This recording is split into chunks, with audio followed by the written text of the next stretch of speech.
the cheapest and easiest way to get into real estate investing. Hey, I'm Steve Valentine, real estate strategist, entrepreneur. Here's the thing that a lot of people ask me. I get text messages, DMs all the time. Where do I get started in real estate investing? And so this is the strategy that I started with that I think that you need to know about, and it's really important. So one, when I was 20, I bought my first home, but I didn't buy it just to buy a home. I bought it with the intent to be a future rental property, a future piece of my wealth. And it was guided by my parents. My parents were in real estate, so that was really important to them that I understood, like, this is a place where you're gonna live and you're gonna rent from yourself for a little while, and then you're gonna let somebody else rent it and pay the mortgage down. That was where I started. So the cheapest way to enter is by owner-occupied purchasing. So right now it might be a stretch, it might be a sacrifice to buy something owner occupied. So whether you're renting or not, you want to get into that owner occupant financing. The reason being is that owner occupant financing to own real estate is 3 to 5% down. There's even some zero down programs out there, just depending on what you qualify for. The plan, though, is to buy a house based on the fact that I plan to keep this as a rental. So you have to take some of the emotion out of it, and you may have to make some sacrifices. Maybe it's not the ideal location. Maybe it's a far drive from work. And keep in mind, work changes, right? So it's really about, is this going to be a good potential rental property for the future? And can I live in it for a little while? You're looking to buy something that isn't completely done, something that needs a little bit of elbow grease, something that you can make cute, and as you renovate it or do some things to it, you're doing it with long-term rental in mind. So you might put tile floors throughout the house because it's less damage, wear and tear from tenants over time.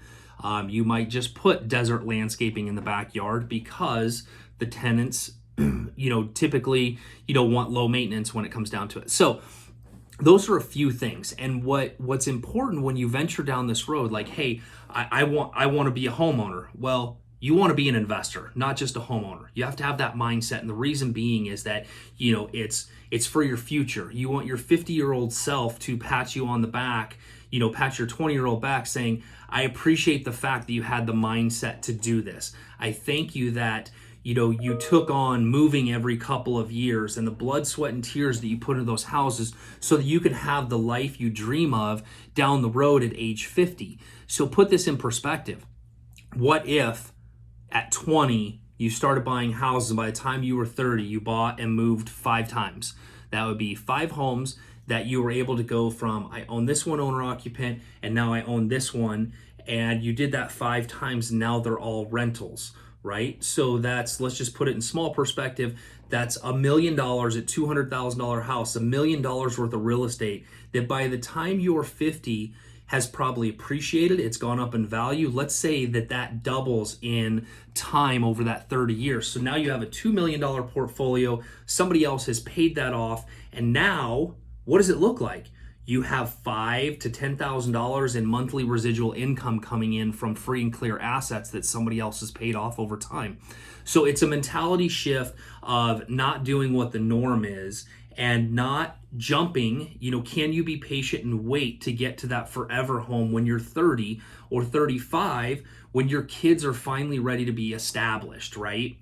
Or maybe you don't have kids, whatever the case may be. I know that was our case was, at 35, we finally got into a house that was our forever. Our kids were established at school, and that was where we finally made our move to our forever home where we still live.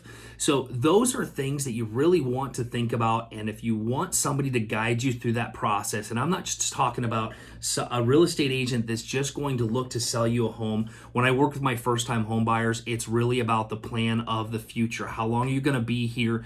Going back and setting up the plan so that they can amass wealth through real estate, not just move from house to house. Because keep this in mind, every time you sell a house, every time, you're giving up about 10% of your equity to sell it, to pay people like me and the other real estate agent and closing costs to move to the next house. So think about that, and let's just put it in perspective. 5 homes over 10 years at $200,000 a piece. That's $100,000 that you have paid out to sell those homes.